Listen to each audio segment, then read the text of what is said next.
Bonsoir. Il y a cette vidéo où l'honorable Cabral Libby, président du PCRN, parle du professeur Maurice Kamto. C'était le 17 mai 2022, à l'occasion de poser la question sur les chances du MSC à présenter un candidat pour l'élection présidentielle de 2025. L'opportunité qui nous est présentée aujourd'hui d'en parler, c'est parce que on est toujours dans le goût de l'actualité de savoir pourquoi est-ce que la coalition des forces de l'opposition fait autant de bruit.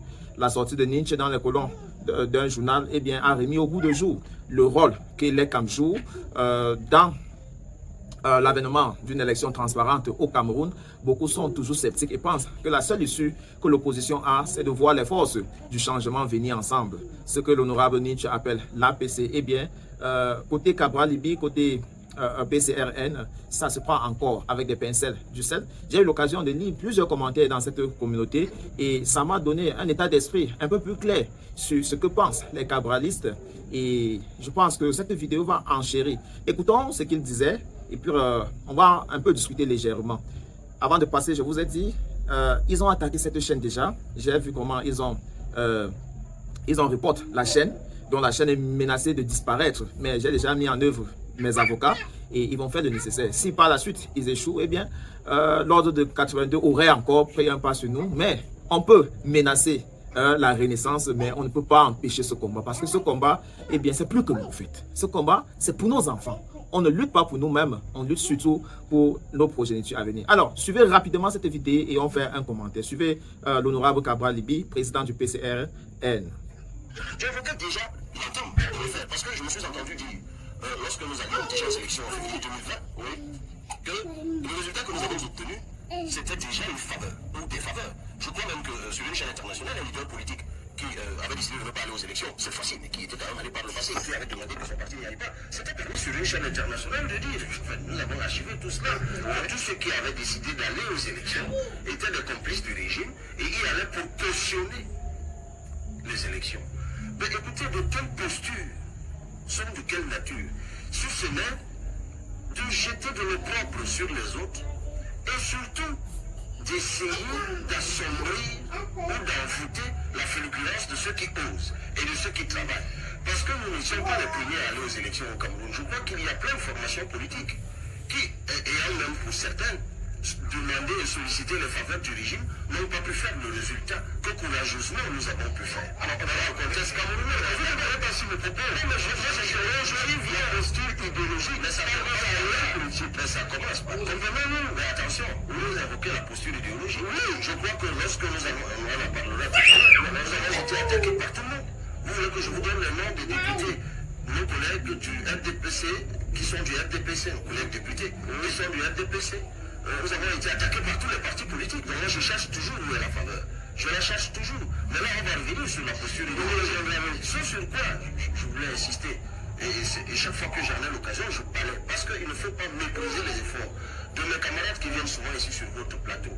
Tous ces hommes, ces femmes, qui sont sur le terrain. Vous avez vu Mme Bissa tout à l'heure. Oui. Elle est en train de se battre pour que le PCRN batte le concurrent principal qui est le RDPC à soi, ce qui sera fait. Mais au moment où elle se bat pour y arriver, on commence à distiller, à instiller dans l'opinion comme quoi non, c'est du copinage, mais non, il n'en a rien. Et je trouve cela injurieux et insultant.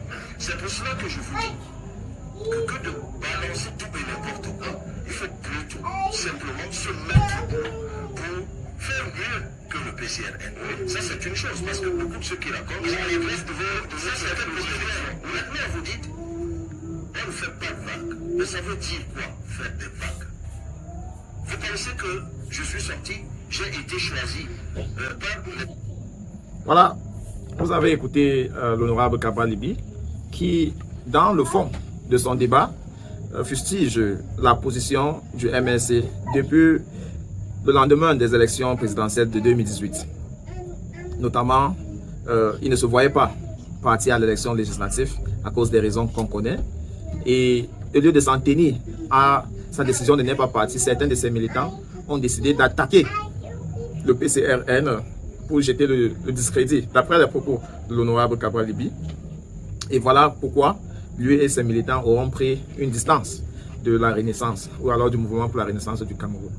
j'ai envie de tenter à apporter une analyse froide sur la situation. En tant que politicien, nos points de vue progressent à fur et à mesure.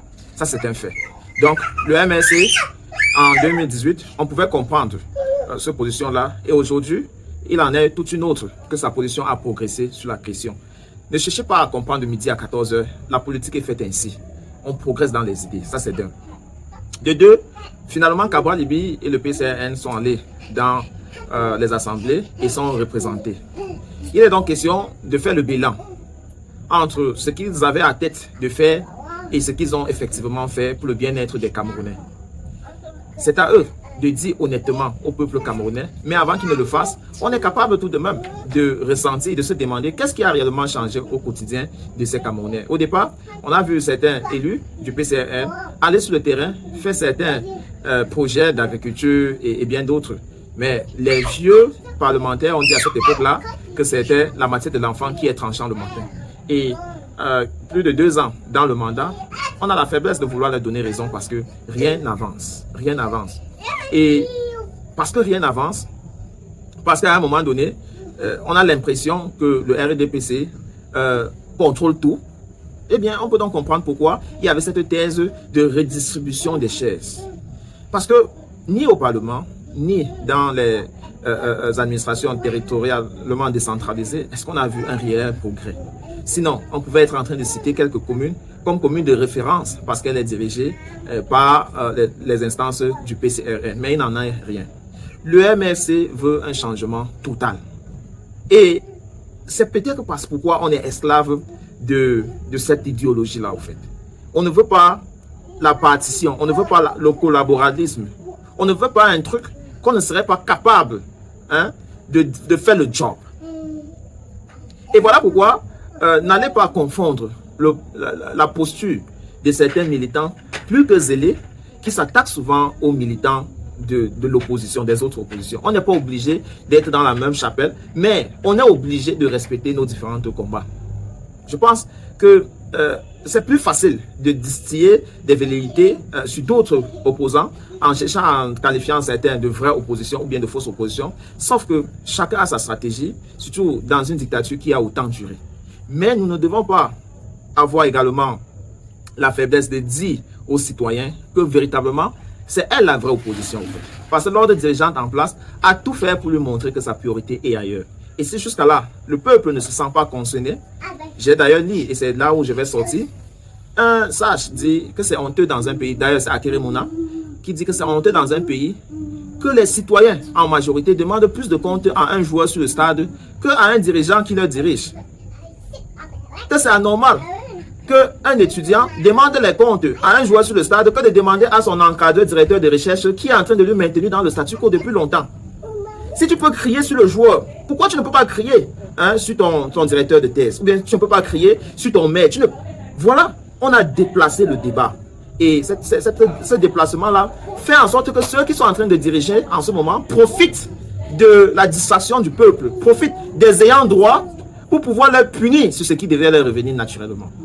Donc, revenons à la priorité, revenons à ce qui est essentiel, restons focus sur ces dirigeants-là et ils vont nous rendre ce qui nous appartient. C'est à nous, c'est pour nous. Et c'est pourquoi on a tous les droits de combattre, sans peur, sans embâche. Mieux vaut perdre sur le chemin du combat au lieu de perdre d'office parce qu'on n'a pas eu le courage d'essayer. Ça, c'est mon avis. Et c'est d'ailleurs comme ça que je conçois la vie, la politique et toute autre chose dans laquelle je me mène. Autant mieux mourir sur le champ de l'action que de mourir dans la peur du penser. C'est un choix et ça, je vous le souhaite au début de cette semaine que je veux productif pour vous et pour votre famille. À très bientôt.